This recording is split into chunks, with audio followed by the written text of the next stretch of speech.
Hello everyone. इस video में हम बात करने वाले हैं एक इम्पोर्टेंट टॉपिक, जो टॉपिक अभी बहुत चर्चा में चल रहा है। इस टॉपिक का नाम है सेकेंड हैंड कार खरीदने पर 18% जीएसटी पे करना होगा। तो इसका मतलब क्या होता है कि यदि आप सेकेंड हैंड गाड़ी परचेज करते हैं तो 18% आपको जीएसटी पे करना है। तो चलिए इसको समझते हैं कि 18% जीएसटी किस पर पे करना है। मान लेते हैं कोई बंदा है, उसने क्या किया था, एक कार को खरीदा था 12 लाख में। एक कार को कितना में खरीदा था? वो 12 लाख में खरीदा था। और उस बंदे ने 1 साल या 2 साल, 1 साल या तो 2 साल चलाकर उसको बेचता है। तो बेचता है कितना में? मान लो 9 लाख में वो बेचता है। तो जब वह 9 लाख में बेचता है तो उसके लिए यह सेलिंग प्राइस हो जाता है। और पहले उसने खरीदा कितना कितना में था? तो 12 लाख में खरीदा था, तो उसके लिए वह कॉस्ट प्राइस हो जाता है। अब देखते हैं बंदा ए जो है 12 लाख में खरीदा था और 9 लाख में बेच रहा है। अब बेच रहा है तो बंदा बी के पास बेचता होगा। अब बंदा बी के पास से बेच रहा है तो बंदा बी ने इसे 9 लाख में खरीदा। अब इसका डिफरेंस जो गैप जो आ रहा है वो कितना का आ रहा है? तो वो आ रहा है 3 लाख का। 3 लाख का गैप आ रहा है, तो इसी में से 18% जीएसटी पे करना होगा। तो 18% जीएसटी पे करना होगा। या किस बंदा को पे करना है? बंदा ए को पेमेंट करना है या बंदा बी को पेमेंट करना है? तो बंदा बी को पेमेंट करना होगा, जो कि सेकेंड हैंड गाड़ी परचेज कर रहा है। अब इसका निकालते हैं तो 2 जीरो कैंसल हो जाता है। उसके बाद यहाँ पे कैलकुलेशन करते हैं तो 54,000 आता है।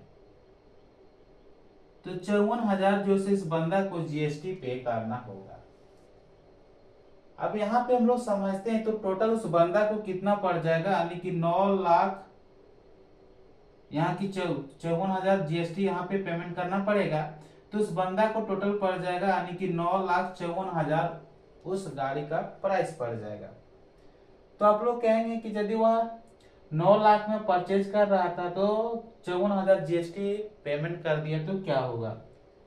अब हम लोग ठीक इसी प्रकार से आगे यदि डिस्कस करते हैं। कोई कोई कार जो है सो 3 लाख का है, ठीक है, 3 लाख का है।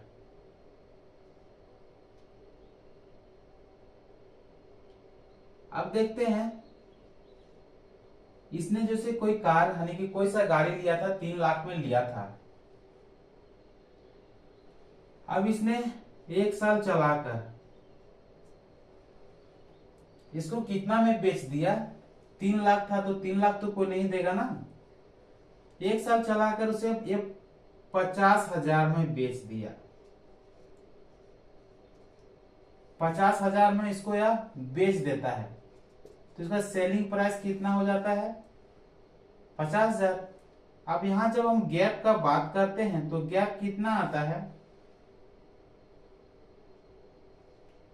तो 2.5 लाख का गैप आता है, यानी कि 2,50,000 का गैप आता है। अब 2,50,000 में जो है सो 18% जीएसटी लगेगा। तो यदि हम इसका 18% निकालते हैं तो कितना हो जाता है? तो कैलकुलेशन कीजिए आप। 25 गुना यदि क्या करते हैं 18 करते हैं तो कितना हो जाएगा? तो 25 दें 50, यानी कि 250 हो गया। और फिर 25 8 कितना होता है। तो आप लोग कैलकुलेशन कीजिए कि 25 का टेबल जानते हैं या नहीं। तो 25 गुना 8 कीजिए तो 8 पचे 40 हो जाएगा और 8 दुना 16 4 20 हो जाएगा। तो कितना हो गया 200 हो गया। तो यहाँ पे लिखेंगे 200। कितना आ गया टोटल 450 आ गया। तो यहाँ लिखेंगे 450। यहाँ कितना जीरो बचा था तो 2 जीरो बचा था। तो यहाँ पे 2 जीरो उतार देंगे। अब यहाँ हो गया 45,000। तो जब यहाँ पे देखते हैं 45,000 आ गया तो उसने कार को खरीदा मतलब कितना में उसने कार को खरीदा कितना में था 50,000 में। लेकिन वहां पे उसको 45,000 और जो ऐसे टैक्स पेमेंट करना पड़ेगा। तो यहाँ पे हो गया उसका 95,000। तो 95,000 उसको कुल पेमेंट करना पड़ेगा। तो ये होता है जीएसटी।